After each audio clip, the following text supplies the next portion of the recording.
지난 주일에는 야곱의 믿음을 살펴보았습니다. 야곱은 지난 주일에 따로 언급하지는 않았지만 이스라엘이라는 그런 민족의 이름을 받은 사람입니다. 그리고 이스라엘의 12지파를 아들로 낳은 사람입니다. 거의 파란만장한 이야기들, 참 많고 많은 이야기들 중에 이 히브리서 기자는 마지막 죽을 때에 그 요셉의 두 아들에게 축복한 것, 그것을 이 야곱의 믿음의 대표적인 거로 이야기를 하고 있습니다. 그리고 축복하고 난 뒤에 지팡이에 의지해서 하나님을 경배했다 그랬습니다.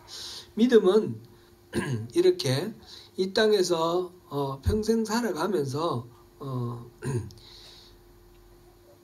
누리는 그것이 전부라 이기보다는 하나님의 약속 안에서 죽는 것, 약속 안에서 죽는 것, 그것이 바로 믿음이다. 이렇게 말할 수 있습니다. 약속 안에서 죽는 거라는 말은 다른 말로는 약속 안에서 사는 것이다. 이렇게 말할 수 있겠죠. 오늘은 요셉의 믿음에 대해서 살펴봅니다. 요셉은 17살 어린 나이에 노예로 팔려갔습니다. 이집트 그 땅 그로부터 여러 해 동안 이 우상 숭배하는 나라에서 살았습니다. 요셉은 한 사람도 하나님의 사람을 만나지 못한 채 그렇게 살아갔습니다. 요새처럼 성경이 있는 것도 아니고 매일 성경이 이렇게 출판되는 것도 아니고 하나님 말씀을 어떻게 묵상했을까요? 그런 상황임에도 불구하고 요셉은 모든 상황 속에서 하나님 앞에 신실했고 늘 하나님과 동행했습니다. 노예로 보낸 세월이나 주인 보디발의 아내의 모함을 받고 감옥에 들어가서 감옥에 갇힌 그런 세월이나 항상 그는 한결같이 변함없이 성실하게 살았습니다. 하나님은 그와 늘 동행하였고 그리하여 그가 하는 모든 일들은 형통하였습니다. 사람들은 그 요셉을 보고 하나님이 그와 함께 하시는 것을 알았습니다. 그래서 그는 모든 경우에 중하게 쓰임을 받는 그런 사람이 되었습니다. 하나님에 대한 신실한 그 태도가 마침내 총리가 되고 그랬는데 총리가 되고 난 후에도 달라지지 않았습니다.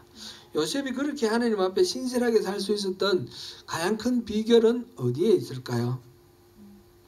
어린 시절 아버지 야곱으로부터 받은 신앙 훈련의 덕분이다. 이렇게 볼 수 있겠습니다. 그는 늘 하나님 말씀에 귀를 기울였고 하나님을 신뢰하였습니다. 믿음으로 자녀를 양육하는 것이 얼마나 중요한지 또 깊이 새겨볼 수 있는 그런 대표적인 사례라고 볼 수 있습니다.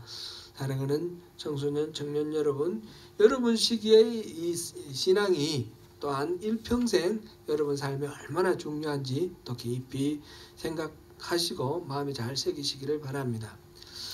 저는 살아오면서 이 요셉을 묵상하면서 그 어렵거나 곤란하거나 그런 상황을 이겨냈던 그런 기억들이 많이 있습니다. 요셉은 그 험난한 세월을 어떻게 살았을까? 그렇게 생각하면서 제게 주어진 상황을 쉽게 해결하고 극복할 수 있었습니다. 요셉은 형들이 시기를 하여 그를 죽이려다가 미디안 상인에게 팔아서 노예가 되었습니다. 형들이 그를 판 이유가 뭡니까? 그를 시기했는데 그가 꿈 이야기를 했기 때문입니다. 그 꿈에 형들이 자기에게 절하는 그런 꿈을 꾸었습니다. 그리고 이 형들이 뭔가 잘못하는 것은 다 아버지한테 이야기를 했습니다. 우리는 학교 다닐 때 요즘 여기서는 어떤가 모르겠습니다. 우리는 학교 다닐 때 고자질하는 건 아주 나쁜 것으로 배웠습니다. 그래서 뭔가 잘못된 것이 있더라도 그냥 고다질하지 않고 가만히 있는 것이 미덕으로 생각되었습니다. 그러다 보니까 우리 조국 대한민국은 수많은 사회 문제가 거기에서 비롯되지 않았나 싶은 그런 심각한 그런 부분들이 많이 있습니다. 잘못된 것들을 지적하고 밝혀내고 고쳐야 하는데 그것을 덮어두고 그냥 지나가는 것은 함께 공범이 되는 그런 경우가 됩니다. 다만 이렇게 고발하고 지적할 때 미워하고 저주하는 그런 마음이 아니라 사랑하는 마음으로 고쳐가고 함께 살아가자는 마음으로 그렇게 해결을 해야 되겠습니다. 성경에서 용서하라 그랬는데 용서하라는 말은 그냥 덮어두고 넘어가라는 그런 뜻은 아닙니다.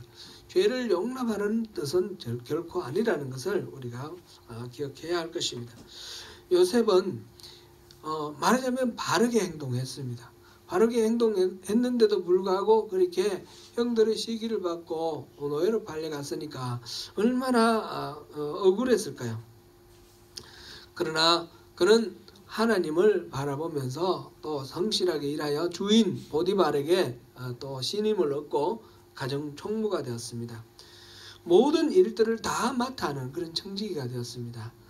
이때 요셉이 마음을 먹었으면 자기 고향 아버지한테 사람을 보내거나 아니면 자기가 직접 가거나 편지를 쓰거나 어떻게든 자기가 억울한 처지에 있다는 것을 충분히 이야기를 할 수 있었을 텐데 요셉은 그런 식으로 문제를 해결하지 않았습니다. 요셉은 억울함을 묵상하는 대신에 하나님을 묵상하였습니다. 하나님은 요셉을 위해서 보디발의 집에 복을 내려주셨습니다. 요셉은 보디발의 아내 유혹을 뿌리치고 누명을 쓴 채 감옥에 갇히게 되었습니다. 그런데 요셉은 감옥에서도 매사에 성실하고 근면하였습니다. 그래서 간수장이 옥중 모든 일들을 다 요셉에게 맡겼습니다. 여호와께서 요셉과 함께 하셨으므로 그가 하는 모든 일이 형통하였다 하였습니다. 옥중에서 술 맡은 관원과 떡 맡은 관원을 만나서 그들이 꾼 꿈을 해몽해 주었습니다. 그들이 요셉의 해몽대로 한 사람은 처형을 당했고 한 사람은 술 맡은 관원은 다시 원직에 복귀하였습니다. 요셉은 그 사람을 통해서 자기의 억울한 사정을 하나님께 이야기하고 그 억울함을 풀기를 원했지만 그 술 맡은 관원장이 잊어버렸죠. 그리고 3년의 세월이 흘렀습니다. 그러나 그동안 또 요셉은 억울함을 묵상하지 않고 하나님을 묵상했습니다. 바로가 꾼 꿈의 뜻을 풀어준 덕분에 요셉은 당시 세계 제1의 강대국 이집트에서 또 최고의 권력자 왕 다음으로 가는 총리가 되었습니다. 바로가 꾼 꿈대로 7년간 풍년이 들었고 그 다음부터 흉년이 연거푸 들기 시작합니다. 형들이 나중에 양식을 구하기 위해서 왔을 때 요셉은 형을 바라보고 금방 알아봤죠. 형들의 시기와 질투로 인한 만행으로 노예로 팔린 이 요셉이 그동안 보낸 10수년의 그 세월을 생각하면서 얼마나 억울하고 얼마나 원수 갖고 싶은 마음이 생겼을까요? 그러나 요셉은 형들에 대해서 전혀 원망의 마음을 갖지 않았습니다. 오직 하나님의 일하심을 주목하고 묵묵히 그 모든 일들을 바라보고 받아들이고 있었습니다. 요셉이 마침내 형들 앞에 자신을 드러내어서 자기가 요셉임을 밝힐 때에 나는 당신들의 아우 요셉이니 당신들이 애굽의 판자라 이렇게 말하면서 자신을 팔았다고 근심하지 말라고 말합니다. 그러면서 그런즉 나를 이리로 보낸 이는 당신들이 아니요 하느님이시라 라고 말합니다. 형들이 그를 노예로 판 사실을 무시하고 덮어버리는 것은 아닙니다. 분명히 형들이 그를 팔아 넘겼다는 그것은 정확히 짚어냅니다. 다만 그 일의 배후에 하나님이 계셨음을 인정하고 형들에 대한 원망과 미움을 극복하고 있습니다.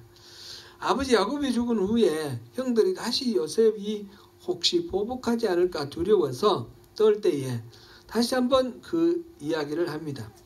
창세기 50장 20절 말씀인데 같이 한번 읽어보시겠습니다. 시작. 당신들은 나를 해하려 하였으나 하나님은 그것을 선으로 바꾸사 오늘과 같이 많은 백성의 생명을 구원하게 하시려 하셨나니. 형들을 안심시키고 오히려 그들과 형들의 자녀들을 돌보겠다고 다짐하였습니다. 저뿐만 아니라 한국의 크리스찬들은 요셉을 매우 좋아합니다. 그런데 요셉을 좋아하는 이유에 대해서는 우리가 한번 생각해 보아야 하겠습니다.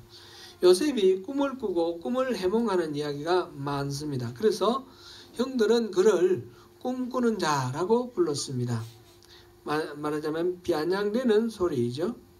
그런데 한국의 성도들은 요셉을 꿈꾸는 자이기 때문에 좋아합니다. 그러면서 요셉처럼 꿈을 꾸라고 가르칩니다.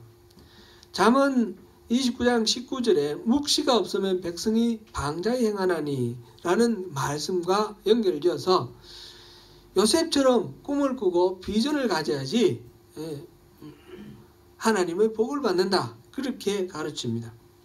그래서 꿈을 가지고 그 꿈을 이루기 위해서 열심히 신앙생활을 잘하면 요셉처럼 성공하여 부귀와 영화를 누리게 된다라는 그런 뜻으로 이해를 합니다. 그러나 요셉이 꾼 꿈은 요셉의 우리가 말하는 그런 비전이 아닙니다. 요셉의 꿈이 아니라 하나님의 계시입니다. 요셉은 그 꿈을 이루기 위해서 열심히 산 것이 전혀 아닙니다. 요셉은 그 꿈의 뜻이 무엇인지 모르고 살았습니다. 나중에 형들이 양식을 구하기 위해서 자기 앞에 엎드렸을 때 그때 어릴 때 꾸었던 꿈이 생각났다 했습니다. 나중 그 꿈을 기억하면서 자신의 전 생애에 대한 하나님의 뜻을 비로소 깨달아 알게 되었습니다. 그래서 형들을 미워하거나 형들에 대한 복수 이런 생각을 다 내려놓고 평이하게 형들을 대할 수 있었습니다. 오히려 형들과 자녀들을 돌봐주겠다고 약속하게 되었습니다. 요셉의 그 평생의 삶이 정말 놀라운 믿음의 삶이지만 그것은 요셉이 어떤 꿈을 품고 그것을 위해서 분투하며 노력하는 그런 삶이라기보다는 항상 하나님과 더불어 살면서 하나님께 귀 기울여 살아가는 그런 삶이었습니다.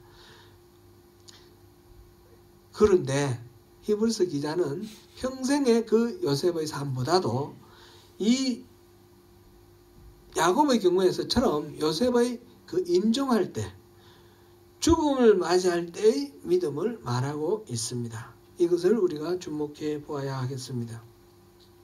히브리서 기자는 요셉의 믿음이 행사되는 가장 절정을 바로 임종할 때 지상에서의 삶이 마무리하는 그때로 말하고 있습니다. 그는 생애의 후반부 동안 지극히 높은 전반부에서는 어려운 삶을 살았지만 후반부에서는 지극히 높은 지위에 올라서 아주 부와 귀를 누리면서 살았습니다. 그러나 그는 부귀와 영화에도 불구하고 하나님의 약속을 잊지 않고 살았습니다. 최근 새벽 기도에 이 재물에 관한 이야기가 계속해서 나왔습니다. 누가복음 16장 13절 말씀 우리 한번 같이 읽어보겠습니다. 집 하인이 두 주인을 섬길 수 없나니 혹 이를 미워하고 저를 사랑하거나 혹 이를 중히 여기고 저를 경히 여길 것임이니라. 너희는 하나님과 재물을 겸하여 섬길 수 없느니라. 마태복음 19장 23절 24절에서는 주님이 말씀하시기를 부자가 천국에 가는 것은 매우 어렵다라고 말씀하셨습니다. 부자가 천국 가는 것보다는 오히려 낙타가 바늘귀를 들어가는 것이 더 쉽다 이렇게 말씀하셨습니다. 이 말씀은 부자는 천국에 들어갈 자격이 없다 이런 뜻일까요? 그런 것이 아닙니다. 부자이면서 재물을 섬기지 않고 하나님을 섬기는 일이 참 어렵다, 그런 뜻이지요. 부자는 가진 것이 많고 아쉬운 것이 적기 때문에 하나님께 의뢰하고 하나님을 기대고 하나님을 믿는 것이 쉽지 않다라는 것입니다. 그렇다면 가난한 사람은 천국 가기가 쉬울까요? 가난한 사람은 하나님을 의지하고 믿는 것이 쉬운 것입니까? 대체로 그렇습니다. 가난한 사람들은 믿을 데가 없기 때문에 하나님께 의지하기가 쉽습니다. 그렇다고 해서 가난하면 천국에 가게 되고 하나님을 섬기게 된다는 말일까요? 그런 뜻도 아닙니다. 그 반대로 가난 때문에 하나님을 원망하고 하나님을 등지는 사람들도 많습니다. 환경은 어디까지나 환경일 뿐입니다. 재물도 하나님이 주신 은사에 불과한 것입니다. 그러므로 그것들로서 하나님을 찬양하고 선하게 사용해야 합니다. 누가복음 16장에 나오는 옳지 않은 청지기의 비유에서 강조하는 것은 수단과 방법을 갖지 말고 재물을 쌓아라 라는 뜻이 아니고 그것을 지혜롭다고 칭찬하시는 말씀이라기보다는 우리에게 있는 아무리 사소한 것이라도 그것을 하나님이 기뻐하시는 일에 선용하는 것, 지혜로워야 하는 것이다 라는 말씀입니다. 누가복음 16장 9절에서 10절을 같이 살펴보시겠습니다. 16장 9절부터 10절입니다. 시작. 내가 너에게 말하노니 불의의 재물로 친구를 사귀라. 그리하면 그 재물이 없어질 때에 그들이 너희를 영주할 처소로 영접하리라. 지극히 작은 것에 충성된 자는 큰 것에도 충성되고 지극히 작은 것에 불의한 자는 큰 것에도 불의하니라. 아멘. 재물이 너무 많아 하나님을 잊어버리는 것도 문제이고 재물이 너무 없어서 하나님을 원망하는 것도 문제입니다. 그래서 우리는 잠언 30장 7절에서 9절처럼 그렇게 기도합니다. 잠언 30장 7절부터 9절까지 보시겠습니다. 내가 두 가지 일을 주께 구하였사오니 내가 죽기 전에 내게 거절하지 마시옵소서. 곧 헛된 것과 거짓말을 내게서 멀리하옵시며 나를 가난하게도 마옵시고 부하게도 마옵시고 오직 필요한 양식으로 나를 먹이시옵소서. 혹 내가 배불러서 하나님을 모른다 여호와가 누구냐 할까 하오며 혹 내가 가난하여 도둑질하고 내 하나님의 이름을 욕되게 할까 두려워함이니이다. 아멘. 요셉은 자신의 삶을 마무리할 시점이 되었을 때 하나님의 약속을 기억하고 그것을 유언으로 또 자손들에게 전했습니다. 요셉은 평생 이 약속을 붙들고 살았다라는 것이며 다른 자손들도 이 약속을 붙들고 살기를 바란다는 이야기입니다. 오늘 본문을 다시 한번 읽어보겠습니다.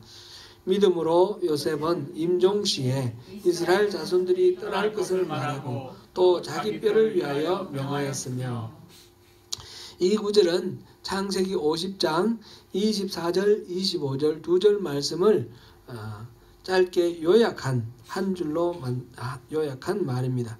즉 요셉이 임종할 때에 24절에서는 형제들에게 이스라엘 12지파 모두가 아브라함과 이삭과 야곱에게 맹세하신 땅으로 인도하여 내실 것, 곧 출애굽 엑소더스를 예언한 것입니다. 말한 것입니다. 그리고 25절에서는 이스라엘 자손들에게 자신의 뼈, 자신의 해골을 메고 가나안으로 올라가라고 당부한 것입니다. 여기에서 이스라엘 자손의 떠날 것을 말하고 하는 이 부분에서 말하고라는 말은 이 히브리어로는 머네모뉴오라는 단어인데 헬라어로 머네모뉴오라는 단어인데 이 히브리서 기자가 이 단어를 쓸 때 이 단어의 원래 뜻이 기억하다라는 뜻입니다. 기억하다라는 뜻이고 이것을 언급하다, 말하다라는 뜻으로도 이렇게 썼습니다. 곧 요셉이 이스라엘 자손들이 떠날 것을 기억하고 말하였다라는 의미입니다.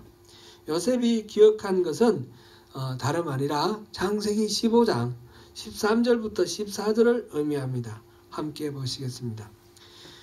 여호와께서 아브라함에게 이르시되 너는 반드시 알라 내 자손이 이방에서 객이 되어 그들을 섬기겠고 그들은 400년 동안 내 자손을 괴롭히리니 그들이 섬기는 나라를 내가 징벌할지며 그 후에 내 자손이 큰 재물을 이끌고 나오리라.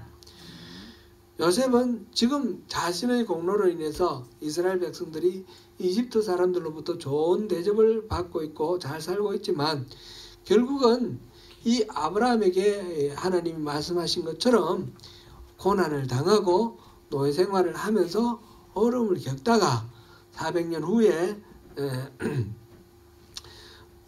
나가게 될 것이라는 사실을 기억하고 있습니다. 그것이 하나님의 뜻이고 하나님의 계획입니다. 요셉은 임종에 앞서서 임종, 죽음을 말하죠. 인생의 마지막을 대함에 있어서 그것을 형제들에게 말하고 있습니다. 형제들이라는 말은 이때 실제로 자기 형들 11번째니까 10명의 형들이 살아있었느냐 없었느냐 그거를 우리가 따질 건 아니고요. 12지파 전체를 말합니다. 12지파 전체에게 말하기를 요셉은 지금 야곱의 11번째 아들이지만 요셉의 둘째 아들 에브라임이 바로 이 야곱의 장자처럼 그렇게 취급되었지 않습니까? 그래서 요셉 자신을 우리가 족장이라고 부릅니다. 11번째 아들이지만 이 전체 형제들의 대표로 이 형제들을 먹여 살리는 그런 역할을 했죠.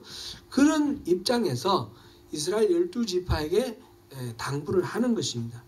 족장으로서 당부하는 것이 바로 고향으로 그 아브라함과 이삭과 야곱에게 약속한 땅 그곳으로 돌아가라는 것입니다. 엑소더스를 지금 말하는 것입니다. 지금 객이 되어서 400년 동안 고통하다가 많은 재물을 이끌고 나올 것이라고 하는 이 아브라함에게 하신 하나님의 언약, 이것을 붙들고 나가라 하는 것입니다. 요셉은 이것을 언제나 이 하나님의 약속을 믿고 살았습니다. 그래서 마지막 죽는 순간 이것을 이야기를 하면서 그동안에 살아왔던 모든 우여곡절이 바로 이 약속과 연결됐던 것입니다. 그래서 그 자손들에게 이 약속을 물려주는 그런 유언을 하고 있습니다. 본문에서 요셉이 임종할 때 한 말이 지금 보니까 두 가지가 있죠. 하나는 형제들에게 이스라엘 자손들이 떠날 것, 곧 엑소더스 할 것, 그것을 말했다는 것이고 출애굽하는 것을 말했고, 또 하나는 자기 뼈를 명령하였다. 자기 뼈를 위하여 명한 것이다. 그랬습니다. 곧 자기 해골을 가나안 땅으로 들어갈 때에 그때 가지고 가서 가나안 땅에 묻어달라라는 것입니다. 앞서 보았듯이 이스라엘 자손들이 떠날 것은 창세기 15장에 나온 하나님의 약속을 기억하여 말한 것입니다. 요셉의 일평생은 바로 그 약속을 붙들고 하나님과 동행한 삶이었으며 하나님의 그 약속을 기억하면서 살아온 삶이었습니다. 그래서 자신이 이곳에서 죽지만 자신 또한 약속의 땅으로 돌아가야 한다는 것을 믿었습니다. 그래서 지금 이 땅에서 내 육신은 죽지만 내 해골은 가져가 달라, 그렇게 부탁한 것입니다. 비록 그는 애굽의 총리로서 애굽에서 부귀와 영화를 누리고 있었지만 그의 마음은 항상 가나안 땅에 있었습니다. 가나안 땅은 사실상 아무것도 볼 것이 없는 땅입니다. 가나안 땅 건덕지라고는 그 헤브론에 있는 막벨라 동굴, 그곳에 아브라함이 묻혀있고 사라가 묻혀있고 이삭이 묻혀있고 리브가가 묻혀있고, 그리고 자기가 또 야곱을 그곳에 장사 지냈고 야곱이 그 이전에 레아를 장사 지냈고, 그러니까 자기 아버지 어머니, 자기를 낳은 어머니는 아니지만 아버지 어머니, 그리고 할머니 할아버지, 그리고 정조부 정조모, 이렇게 이제 자기 조상들이 묻혀있는 그 막벨라 굴 무덤 하나 남아 있습니다. 그리고 또 야곱이 마지막으로 그 유언을 할 때, 축복할 때 세겜 땅에 내가 사둔 땅이 있는데 그거는 요셉에게 주겠다 이렇게 말을 했죠. 세겜에 땅 조금 사놓은 것 있습니다. 사실상 그 가나안 땅에 그것은 별로 의미가 없는 것입니다. 그것은 땅이 있어서 그곳에 가서 뭐 농사를 짓거나 목축을 하거나 그곳에서 살 수 있다 그런 뜻이 아니라 그건 하나의 상징적인 그런 의미를 갖습니다. 그곳에는 하나님의 약속이 있는 것입니다. 하나님이 그 땅을 너와 너희 자손에게 주겠다라고 약속하셨던 하나님의 약속이 있는 땅이 바로 가나안입니다.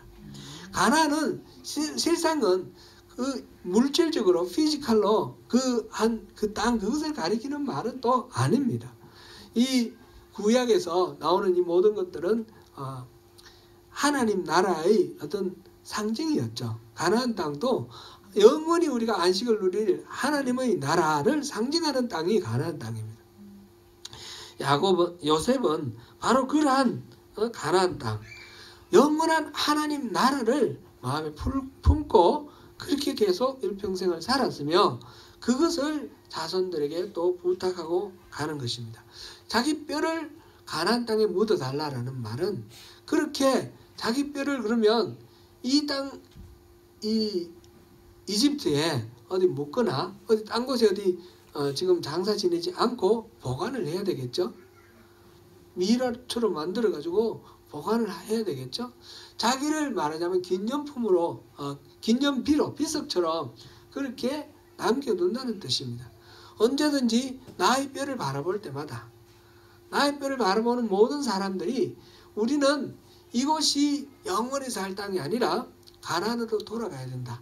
돌아갈 때 이 요셉의 뼈를 가지고 돌아가야 된다. 우리가 묻힐 곳, 우리가 영원히 안식할 곳은 가나안 땅. 하나님이 약속하신 그곳, 하나님 약속 자체, 거기가 우리가 믿고 의지할 바다라고 하는 것을 가르쳐주기 위해서 자신의 뼈를 내놓은 것입니다. 요셉의 뼈를 볼 때마다 약속의 땅 가나안 땅을 기억하게 하기 위해서 자신을 기념비로 내준 것이다 라는 것을 우리가 주목할 필요가 있습니다. 나중에 출애굽할 때 실제로 이스라엘 사람들은 요셉의 뼈를 메고 가나안 땅으로 갔습니다. 그리고 야곱이 요셉에게 물려준 땅 세겜에다가 장사를 지냈습니다. 이 일은 요셉이 죽은 지 350년 후에 일어난 일입니다. 사실상 이 일은 언제 일어날지 모르는 상태에서 막연하게 기다리고 있는 그런 상황이었습니다. 하나님의 뜻은 언제 일어날지 우리가 모르지만 반드시 하나님은 그 약속을 지키시는 분이다 라는 것을 여기서 또한 보여줍니다. 히브리서 11장 1절에서 믿음을 정의하였죠. 믿음은 바라는 것들의 실상이요 보지 못하는 것들의 증거다 라고 하였습니다. 요셉의 믿음은 바로 인생을 마무리하는 이 시점에서 전생애를 걸쳐 그를 통치하시던 하나님의 생각, 바로 하나님의 약속이 이루어지기를 소망하는 그 마음이었습니다. 요셉의 믿음의 기념비로 보관된 그 뼈는 비록 보이지 않는 먼 미래의 일이지만 하나님의 손에서 착실하게 준비되고 이루어져 감을 분명하게 확신하는 증거가 되었습니다. 사랑하는 성도 여러분, 우리는 죽음을 맞이하기 위하여 무엇을 준비해야 할까요? 평생을 하나님과 함께 살았던 요셉처럼 하나님의 약속을 붙들고 마지막까지 그 약속 안에 살아가는 삶이 곧 우리의 기념비가 되면 좋겠습니다. 이 세상에서 누리는 것이 무엇이든지 거기에 마음 빼앗기지 않고 늘 믿음으로 나아갈 하나님의 나라를 바라보면서 소망하는 가운데 하나님이 주시는 그 천국의 삶, 그 평강과 기쁨을 누리시는 저와 여러분이 되시기를 축원합니다.